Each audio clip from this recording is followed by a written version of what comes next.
Dearborn is the place where the early immigrants of Arab, Lebanese, and Middle Eastern people came and settled down. This country embraced them and opened its door for them. Yet they needed time to adjust and go through that difficulty they faced when they came to this country. It's two different societies, two different cultures. Najah and Ali Bazi are raising their family in the suburbs of Dearborn.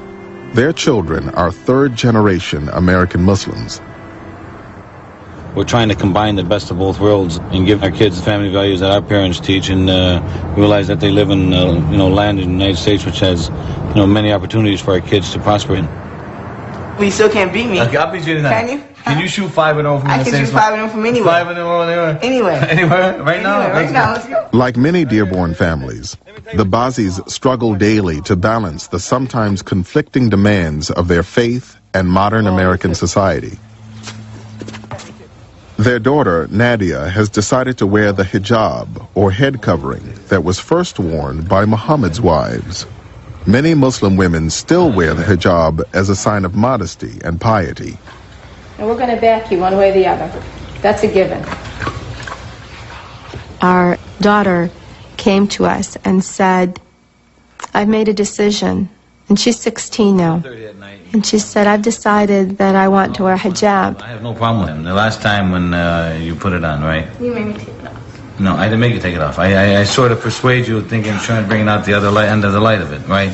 And you resented me from that, correct? Big time. All right? I just thought maybe if you go through high school and then put it on after high school, Dad, then if then at least at that point in life, you'll be able to see what you want to do in life.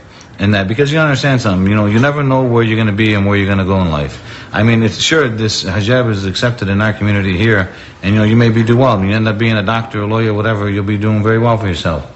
Look what just happened to you when you went down to Tennessee. I mean, you had driving a bus, and the state police trooper wants to stop over a whole bus full of people because they see hijabs. I think for Nadia, he probably feels much like I feel. There's great reverence for it, and then there's that oh my gosh, I want to protect my daughter from the world. I don't want people to think she's a terrorist. I don't want people to think she's oppressed. I don't want people to think I'm her father. I made her put that on her head. All of those kinds of things come into play. I don't think Baba is, trying to hurt you here. He's trying to show you a picture of the real world. And what you need to do is show him a real picture of your world. He's a father. He has some legitimate concerns. So my point is that you're still the same Nadia.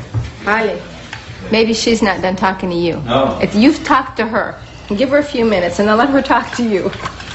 Do you know that I'm doing this for myself and for you? You Dad, remember something. You're not doing it for me. You're doing it for yourself and God. All right? You're the one who has to answer to God.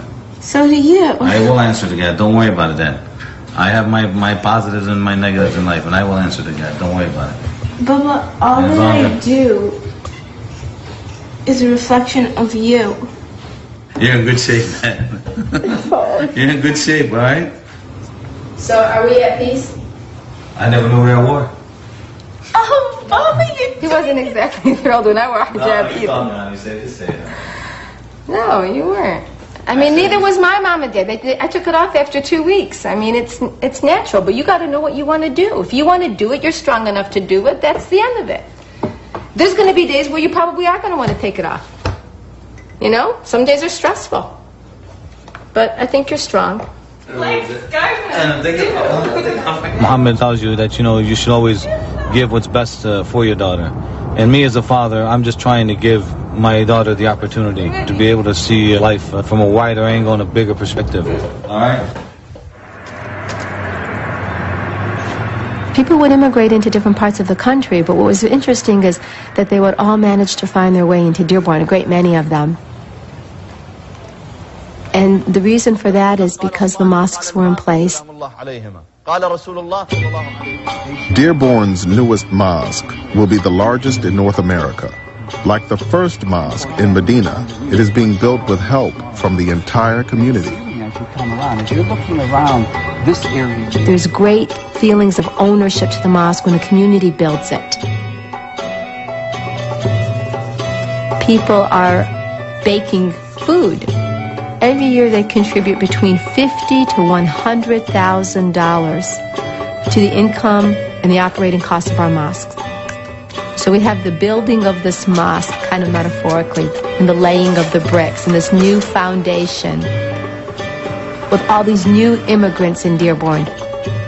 And everybody brings their contribution. Prophet Muhammad established the first center in Medina for Muslims, and that was his mosque. And it was not only a place where Muslims go and do their prayer or offer their supplication. It was the center for the entire community. It was the headquarters of the Prophet. He would become a judge and solve problems among people inside the mosque. So he receives delegations. He would declare war or peace. The mosque was serving multiple purposes in the life of Prophet Muhammad. It was at the mosque that Muhammad discussed a sweeping change in policy with his followers. After years of exercising restraint in the face of persecution by the Meccans, Muhammad received a clear new revelation that marked a dramatic departure from the past. It gave the Muslims limited permission to take up arms in self-defense. The statesman was about to become a general.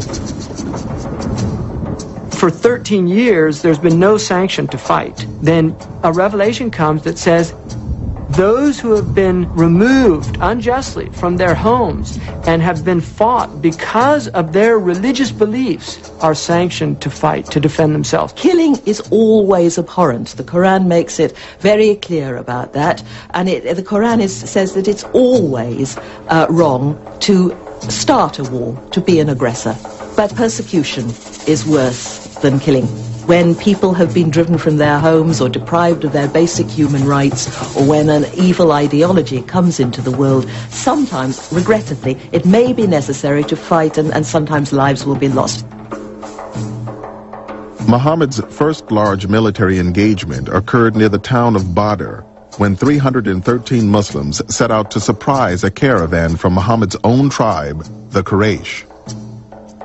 In a sense, the Battle of Badr, which became such a landmark in Muslim history, was a sort of mistake. The Muslims had planned a conventional raid, but the Meccans, when they heard that this band of renegades was attacking their great caravan, were so enraged they sent out the whole army against them. And the Muslims were convinced that they were going to die.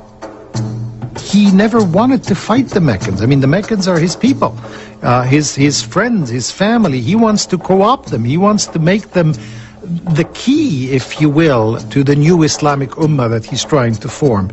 So he doesn't want to go to war with them. As he prepared to lead the Muslims into battle, Muhammad took the unprecedented step of establishing clear rules of engagement for his army. He makes it very clear to his soldiers that if they have the right to use force against the Qurayshis, that does not mean that they will do the same thing that has been done in pre-Islamic wars, in which women and children could be killed, in which no prisoners could be taken, no quarter given. No, he said Islam is a religion of law.